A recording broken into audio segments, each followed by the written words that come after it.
Hello and welcome to We Started a Business Send Help. I'm Nicola, the founder of Where the Stars and Tello House, which is a low-tox skincare brand. And I'm George. I am a copywriter for luxury brands, and I recently launched the Manifesto Studio, which is art prints for life's big and small moments. Yeah, and between us, we are figuring out how to run a small business. And if we don't know the answers, which we don't always. We don't.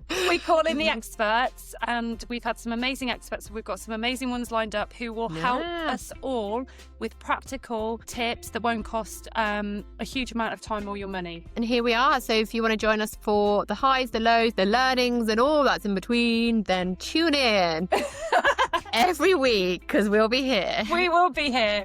So welcome to episode 14. 14. And normally how it works is we have our episode where me and Nick chew the fat, and then we have a guest episode.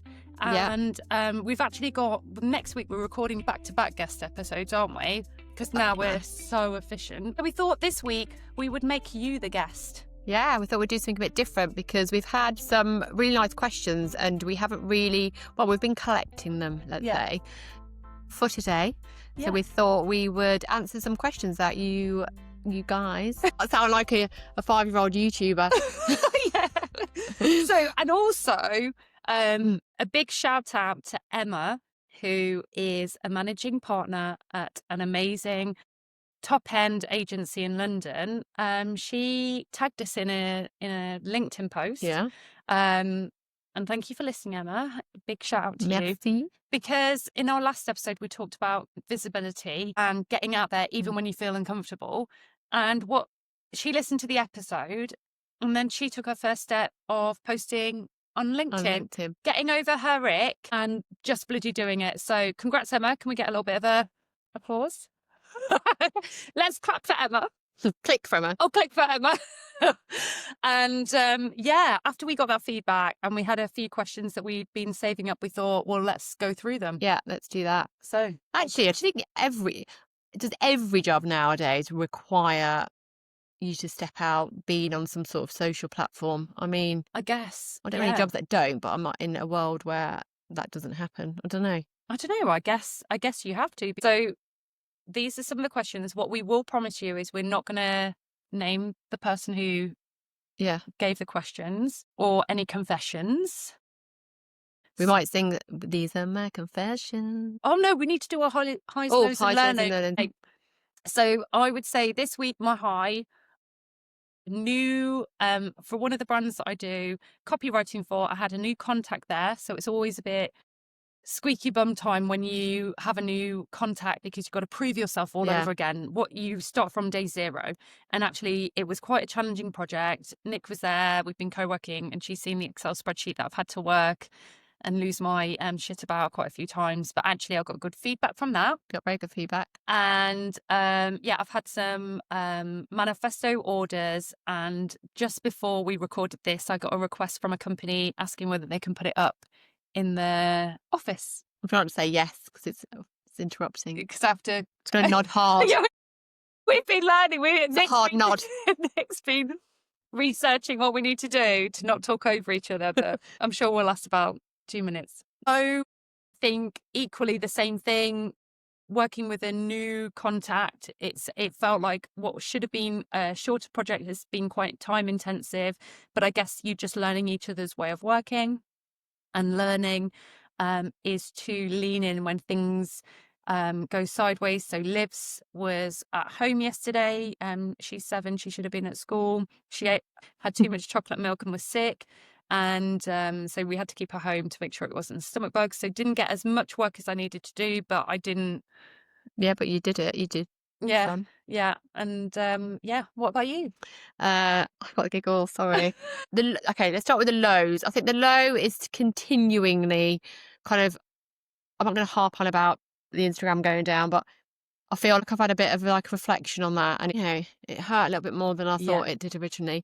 But that's fine. It's what it's done is it's brought me back to, I think, what I should always be doing, which is going back to styling. And I think in some capacity, which I'm kind of feel like I'm there with now. Yeah. So I think even though that's got taken down, it was a bit of a low, it's turning into a high, and I just feel so much more happy You do seem about happier. where I'm going with it. And I think I'm just going to hold on to that.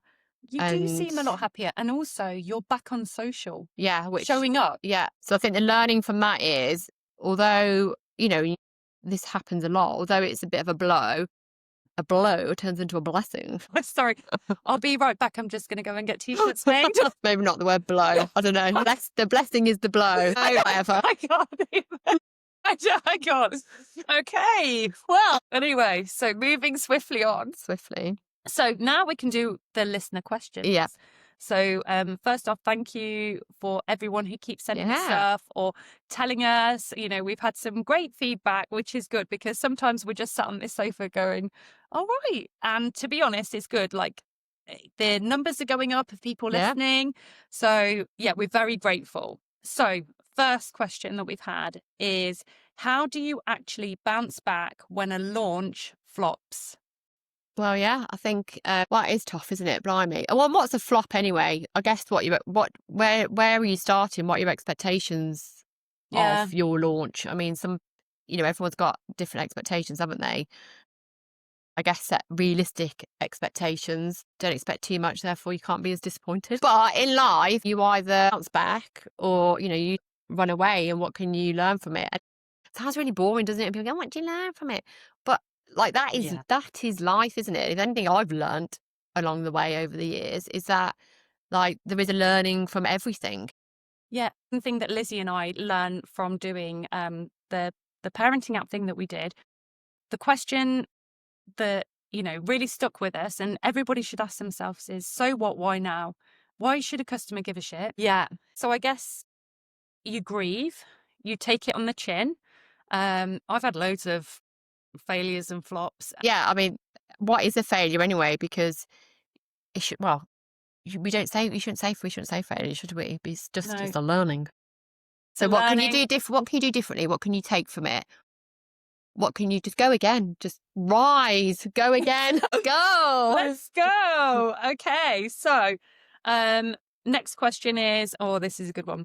How do you keep going when your startup is earning less than your old day job?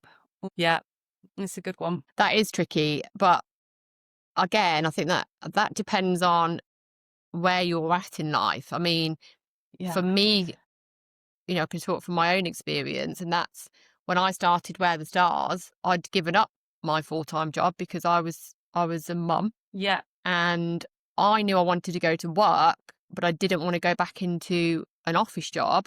So I set up my own business. So for me, I just wanted to make some money to buy coffees with. So, but then again, if it's more serious and that you're swapping it for your day job, then that's a bit of a different kettle of fish, isn't it? Yeah. When we were doing the app, we had some people that would say, do not give up your day job because the pressure of you'll run ahead with decisions without thinking about them. Then other people would say the Vikings used to burn their boats because then they couldn't get home, so they had to make it a success there. So if you don't have a safety net, you will give it your all. I think it's horses for courses. I think it depends on the type of person you are. Yeah. I mean, it's very rare that any company, when you start off, I mean, they're saying the first year, it's like the first 2 years, then you make a profit. And I guess even with a product business, even if you make sales, when you then factor in your time, you're probably not making any money. So it's just, what's your runway? Yeah. And also, we've all got a comfort zone, haven't we? And like you said, if you've got a pot of money behind you that you can fall back on, or, somebody who's paying the bills, then you've got a comfort zone. Yeah. If you take that comfort zone away, you'll probably work harder and make more of a success from it. But at what cost? Because your mental health, having all of that stress, not knowing whether you can pay your bills, that's what I think it's down to that individual, isn't it? It is. And I think, but if you've got no choice but to make that a success because you don't have that comfort zone, then you've got to go all in, haven't you? Yeah. So I think it just completely depends on your circumstances and why you're doing it in the first place. Okay, next question. This one's good for you, Nick. I'm trying to build my first product. How do you know when it's good enough to release? the TV's talking to us. I think, oh, we can watch a film. Well, I think how do you know if it's good enough to release is oh my God. Would you buy it? Oh God. Sorry, don't. Can we pause? Yeah, pause. Okay. Is it something I think if you're building a product, you've got a certain standard that you personally want it to be before you would release it. Nothing has to be perfect. I think if we wait for perfection, then we probably won't ever do anything, will we? Yeah. So maybe ask yourself the question, like, would I buy it as it is? Yeah. And if the answer is yes, then it is probably good enough. Or you could ask a friend. I remember when I first got my jumpers, because I went down the screen printing route at first. And I remember I got them all back. And some of them, the star went slightly up. And I was like, oh, I can't sell those. I cannot sell those. And everyone was like, Nick, like you notice, but no one will notice that. And it was a massive issue for me. And I was catastrophe. All the stock was ruined, blah, blah, blah, blah, blah. But I didn't see it. And I did sell them. So yeah, maybe give yourself a little bit of a break and don't look at the detail. It's kind of like, but as in, need to know what is a showstopper. yeah, like you've probably got a much higher expectations than the person buying it. Let's say if you gold plate too much, you'll never get anything out. Yeah. Okay, this is a good one, and I'm sure a lot of you are having this. How do you avoid feeling isolated when you're working from home every day? Well, I don't work from home on my own every day. I'm the most needy in person that there is. So before I worked in a co-working space, I used to go and work from Spartan Coffee in Leamington. They do the best morning. coffee. They do amazing coffee. The best coffee in Amazon, so. And I used to sit there, get my coffee in the morning, and then there'd be a poet in there and another guy doing the crossword. Even though I don't need that connection all the time because I'm a bit of an introvert, I've got a very small social battery. That was really good. Then I joined the Mill Street, which is incredible for anybody local. And now there's me and Nick and a few other girls where we sort of organise our own co-working. So I would say that helps me avoid feeling isolated because when I know that I'm working with you, Nick, from either my house or your house or the tennis club, big shout out to Tony, then I know I'm going to work. It's weird, isn't it? Yeah, I think my sister always said to me, because I always say, oh, you don't know what it's like working for yourself. She works in an office, and I was like, your work gets generated by the business, whereas I have to create my work. I said, not only do I have to think about what I'm doing, I have to then create it, and then it's just such a longer process. Yeah, and she always said to me, just treat every day like you're going to work. And I'm like, yeah, I'm going to do that. I'm definitely going to do that. And then I'll be like, oh shit, I haven't done that. It's been in the work mode, isn't it? And when we sit and work together now, like we still have a chat and stuff like you would at work, but we do get stuff done. Although if Ben's listening, we don't chat at all. We don't. Oh my God, no. We're so efficient. Zippity zip. And Chris, really efficient. Yes, no chatting. Yeah, one of our friends, Suzanne, she knows of all these incredible networking groups. Yeah, there's so many out there that you can join online, but even just meeting people for like coffee, do something, just get out from the house. Yeah, and talking things through, isn't it? Because when you talk to yourself all day, I'm very boring, first of all, but also you just need to talk some stuff through, because if you say it out loud, it's different to what it sounds like in your head. But like locally, so there's Vicky, female founders. Yeah, she's amazing. What other networking things are there? There's obviously the 51% Club. Mill Street have loads of free events that they do. There's 44, there's the Fold in Leamington. Okay, somebody else is struggling to find their first few customers. What worked for us in the early days? My first customers were the school mums. Quite frankly, I'd be like, I'm launching this, or I'd have it on, and people got chatting, and they'd be like, oh, I want one. And then I did like a sort of countdown on socials, and then sort of orders just came in that way. I did do some PR in the earlier days, so like a forum then. With an agency? I did with an agency, and then going forward, if I ever did PR again, I'd be really specific about what I wanted, because I don't know, with these things, you always feel a little bit like, oh, I can't, you don't really know. If you Yeah. don't know, you don't know. So you kind of led by these people. And what I found was it was a lot of, competitions and giveaways. And can you give it free to that person? Now do a post, which is good to a certain extent. But these competitions and giveaways and these magazines are like, this big, and you just giving stock away. And when you're a small business, that's Cash. money. Yeah. So what For, about you? for service business, I guess one of the good examples was when I used to live and work in Zurich, and then we moved to Italy. So I international. know I got really fat in Italy, but anyway, that's just the deep fried pizza crusts were insanely amazing. So then I had to get pregnant, obviously, to Cover it all up. disguise that. So I knew I couldn't, it was hard for me to get out there. But what I did is I started contacting agencies. So there was an agency that did work for Hogan and Tod's and Maserati or whatever. And I sent them a cheeky CV, basically pitching myself, not a permanent freelancer or permanent staff member. But I know from working agency side that there's a lot of times where you don't have enough people to do the work that's coming in for big projects. So I pitched myself as the overflow person though from that, I had possibly one of the worst interviews, most stressful interviews ever. They called me, and normally copywriters will know this. Sometimes you ask to send samples of your work. It's right there on the day. You have to do a time test sometimes. Yeah. This one I'm not even joking, I had to dial in to this call, and there were all these chic Italian guys, and they gave me the brief there and then. And then they watched me do the brief, like do the writing. One of the worst things, I don't know if anybody else has this, but the panic I have, if anyone is waiting for me to write something, I'd much rather get a brief, go into a room, think about it and write it. I'm not very good on the spot. No. And then I start to panic, and then it's like Charlie Brown, when the teacher is like, you can't even hear what they're saying. All you can hear in your head is, oh my God. For you to do that. On the call, just literally on the call. I had to do like... Well, then read it out. Yeah. It was for, and they were doing a fashion show for Hogan, which is like an Italian brand. And I had to do social posts there and then. So big question, did you get the job? I did get the job. And I sort of would help people.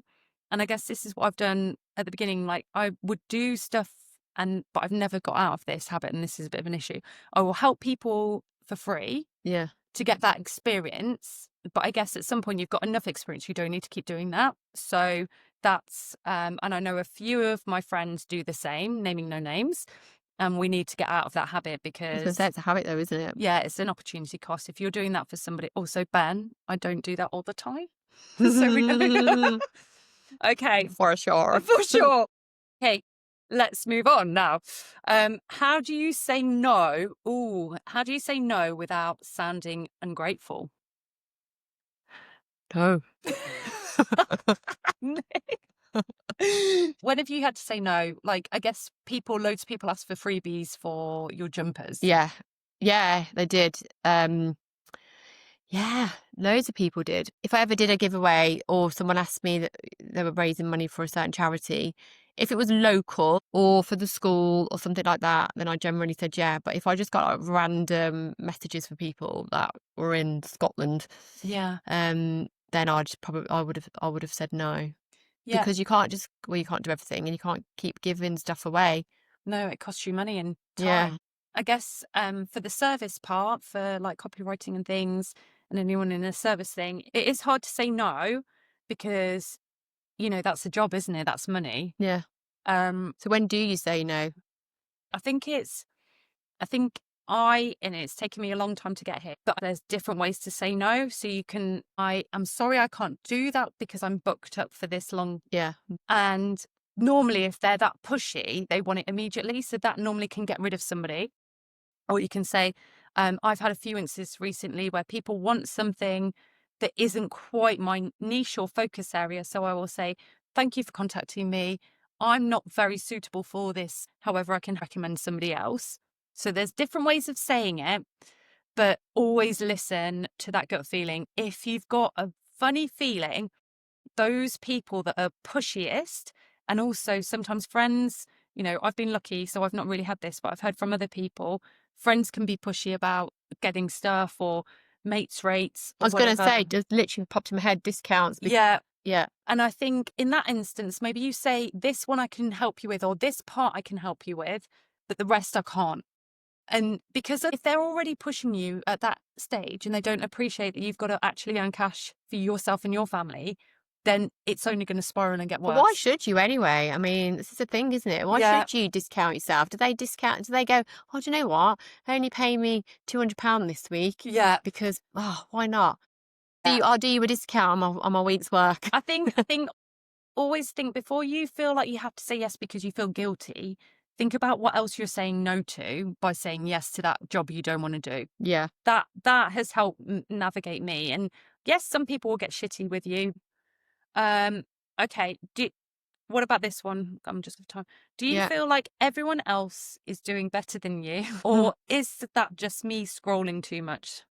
That's an interesting question. I'm just doing the best. Wow, blimey, I think everyone thinks that, don't they? You know, that's probably just human nature. I think you just need to sort of step back from that, haven't you? And detach yourself a little bit, because there's always someone who's going to be doing worse or seemingly worse or better. You know, someone's going to always have a worse car than you, a better car, smaller house, bigger house, blah, blah, blah, blah. Yeah. It's one of those, isn't it? And I think as long as you're happy with where you're at, and, you know, and I think we both subscribe to we're where we're supposed to be in life, and Yes. we're still waiting. Yeah, we're right. It's in the post, as they It's from the say. universe, obviously. But, you know, grateful for where we are now, and things will only get better. Yeah. I'll give a shout out to a creative coach lady, Emma, that I worked with for a bit. And she got us to do an exercise, I think I've told you before, where at the end of each week, she got us to write down 3 things that we were grateful for that had happened that week. And I need to start doing this again because it was really good. And then what we had to do as well is write down 3 things we wanted to happen the following week, but write them down as if they'd already happened. Like, oh, I'm so grateful that, I don't know, for me, Burberry reached out and contacted me to write their new campaign. Yeah. Like that kind of thing, because you're being grateful and you're manifesting. Yeah, I also think as well, quickly, if you genuinely think you've done your best that week, that day, then you shouldn't have anything to feel guilty or bad about, should Yeah. you? If you think you've genuinely, you know, I don't think I've genuinely done my best this week. You don't? No, because I think I could have done the things that I could have done. But that's fine. Like I'm not crying about it. But I just think if you genuinely think in your heart, I've done a good job today. Yeah. Or yeah, I've had a really productive week, then you're where you're supposed to be, aren't you? Listeners, we are on to the last question. Last one. So, person will remain unnamed. I've made a bit of a fuck up at work this week. Make me feel better and share a mess up that you've made. Wow, considering what I've just said, then I would have been sacked. You'd be sacked. I'd be sacked right off. Actually, Jenny, because she might have, She might as well she's join our us. invisible third person. Like she said to me, it's like, think of like a CEO. If a CEO stepped into your business this week, what would they be sort of telling you that you weren't, like what you need to be doing? How would you need to step up to become that sort of CEO, the CEO mentality? What would your CEO say to you then? Oh, loads of things. You know, planning stuff out. Yeah. I'm so like my brain is just so scattered, and I try and be organised, but I definitely need to be more organised. And that sort of like stresses me out a bit, because I write so many things down on so many different pieces of paper and so many notes. I go, right, that notebook's going to be for that. And then I write it in a different notebook. Yeah. Or I write on a piece of paper and I just put it away and not necessarily go back to it. And then by the next day comes, I've forgotten it all. Think about all my diagrams. I know, literally. But if it will make this unnamed listener feel a little bit better, in my first job, I worked in an ad agency as an intern. And I had to write a piece of text that was going to this brewery, like internal magazine, and they were producing T-shirts. And oh God, it makes me so I would have been, what? Sweating. This is like over 20 years ago. And I remember being called in by my account manager. And I thought, oh, mate, this is going to be brilliant. They're going to be promotion. Oh God, I can remember it now. I sat down and I was so smiley, and she went, "So we've read through everything, and what we need you to do is to just double check things." Yeah. I was like, okay. And she said, because instead of T-shirts, T-shits. T-shits here, T-shits here, T-shits here. T-shirts everywhere. And honestly, from that moment on, I have literally panicked. Double check. When I know something's going to actual print, it's the most scary. On that same line, I'll save one for another time because I need to check with her that I'm allowed to talk about it. But there was another Adam, who is one of the guys we know from the co-working space. He had a guy working for him in socials, and he was responsible for tweeting about the football match. And then all of a sudden, one of his tweets went viral, and he didn't quite know why. And there was like a bit of furore in the office. And basically, what he'd said is that one of his players had done a giant shit in the back of the net. I mean, they went viral. Yeah. And I think he wanted to delete it, or I don't know whether they deleted it, but actually, it's how you handle those. Yeah, you could just use that, couldn't you? It's like, what harm is it for? So if anybody wants to share their mess ups, I guess like sharing's caring, isn't it? I was going to talk about the Zoom one, but I definitely wouldn't. That wasn't me. Not you. Not me. Not you. Zoom. Maybe another time. Well, that's it for now, I think, isn't it? Yeah. So next week we're recording more than a few guests, aren't we? Yeah, so next week we'll have the wealth. Always feels like we say it's coming, and it is coming. It's just that we do one a week, so it's difficult to kind of like get everyone in, isn't it? But yeah, we've got the wealth manager coming up, who we're going to talk about, how to set up a business, what things to consider, what do we need to put aside for like pensions, and what's the best thing going forward. So we've got that. We've got the SEO ladies. Yep, they're going to be talking about GEO, which is AI search engine optimization. It makes me sound really smart, but we need them on because I haven't got a clue. Don't know what you just said. Yes, we've got who else? We've got tons of people. We've got a coach who's coming on with a bit of mental health aspect in there. Got an amazing founder who created a brand from scratch, has had to deal with some real highs and lows, and she'll talk to us about the roller coaster. Yeah, and we've got Laura coming from the two Lauras, talking about socials. Yeah, and we've got Jenny. You'll meet Jenny. I feel like Jenny's famous. I know, Jenny. Who's a nutritionist who's amazing. So she'll talk to us about kind of mindset and looking after ourselves. Yeah. So yeah, lots coming up. Yeah. So we still haven't got a friend. We haven't got any friend. Does anyone want to be our friend? If you want to be our friend, probably not after this, then drop your name in the comments. I think we've scared everyone off by now. Anyway, it's fine. So we still haven't got a jingle. So if something here has helped, or you just like the pod, Where are we? You can help by liking, subscribing, and sharing this episode. Yay! So go and say hello to us on YouTube. Let us know if you've got any questions, any feedback, and until next week. Thank you so much. Enjoy the weekends. Bye. I shouldn't say that either. Bye.